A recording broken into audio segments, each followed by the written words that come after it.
So I was like either the second or the third person to come onto live sessions. Ben asked me to be a video person very early on when the concept for live sessions was completely different. We were gonna move bathroom stalls that we had in the basement. We like dusted off these grimy bathroom stalls that were actually people shat next to. And they were covered in stickers and graffiti, and they had a lot of character because they were at WBRU and they had accumulated some stickers and just different people visiting and putting their mark, basically, not just in the toilet but on the walls themselves. And that was the first idea.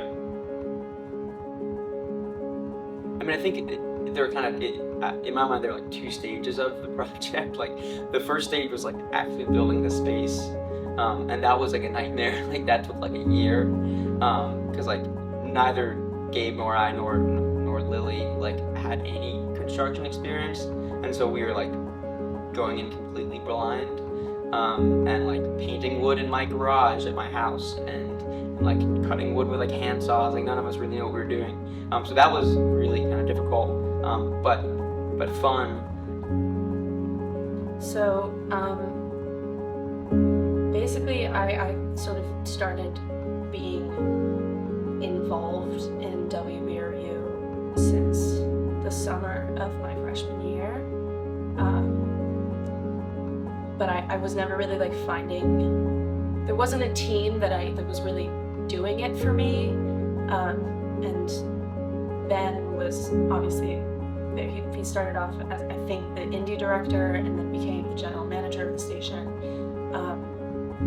And so he and I talked a lot about doing this live sessions thing and like setting it up, and I always said from the beginning that I wanted to be involved and I wanted to help produce it because producing is what I'm interested in the long run. And so anyone who's been to WBRU knows that WBRU has so much history behind it. You just walk up the stairs and you see so many names of different artists, different productions, people who worked here and made a mark on this building. And to be able to walk through, not alone, but walk through with the team and make a room ourselves and create content in this building that has so much history is honestly a privilege and something that I appreciate a lot. I think one obvious material mark is the wall. I'm like really proud of that thing. It took a lot of like physical labor and mistakes. And there are there's just a lot of time in the literal walls themselves. yeah, well, I think because obviously like the room that you work in, the space that you work in needs to be both conducive to positive work environment, and something that we feel proud of, but also needs to look good on camera. And I think those two aspects of why the set is important go hand in hand. Yeah, I think it's really interesting because I got to Brown and I was like, there's no music scene here, it doesn't exist, like where do we find it? And I feel like it's really unfortunate because it's one of those things that you have to like dig a lot for, and it shouldn't have to be like that. But like we just had Dayala in the studio, and like I found her through like somebody's Instagram, and it was like, holy shit, like this girl's amazing, like why is she not performing everywhere? Like this is so crazy to me. Live sessions not only gives a place for people to perform and have reach, but it's a place that makes the musicians feel like seen, feel special, and heard, particularly among their peers. I like that the live sessions, like as we're doing it now, is student based and and student focused, because I think there's like a surplus of talent at Brown that needs to be showcased, and whether that's the artists that we've been bringing in who are students, or everyone on our team who just like wants another reason to be behind a camera, or like wants another reason to be working with music. Hey, get in some footage. That's good. Just do your Alright. thing. Sounds good. I'll mess with the dials and Oh, stuff. that's perfect. Get the mouse for us.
Why do I believe in this project? I think my belief stems from the people I work with. Firstly, I was kind of shocked by the professionalism of it all. Everyone is in such a good, playful mood when we're setting up and when the session's actually going. But I think everybody realizes that there is a lot of potential with it, and that it's a very serious thing that should be, taken with a level of importance. The best way to really get to know someone is by collaborating on an art project or just being creative together. Yeah, I think coming into WBRU and into live sessions as an artist has definitely influenced a lot of the ways in which I look at just production, the sets, and also how we handle / think about what we are going to produce and create. I don't know. I think it's good to kind of be fantastical in like you're thinking about something and kind of shoot high and say we could become the next NPR Tiny Desk or whatever, but then also keep things really kind of down to earth and practical, and not get kind of lost in the dream and try to focus on the details and the logistics, because at the end of the day that's kind of what makes it happen. I don't think I'm that person who brings something to the table, but I'm the person who maybe puts the table in the right place for other talented artists and talented individuals to bring something of their own to this kind of platform or opportunity that I create.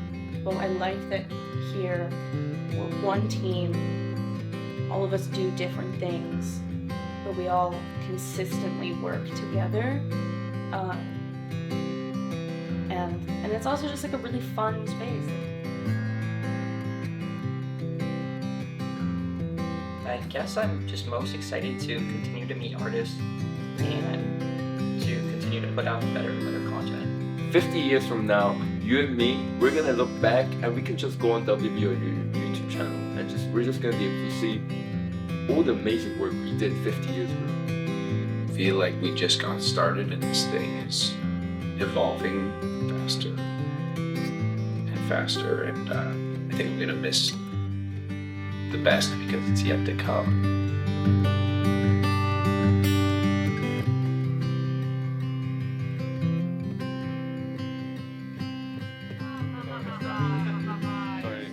Hey, cut all cameras, cut all cameras. I was rolling. Sorry, man.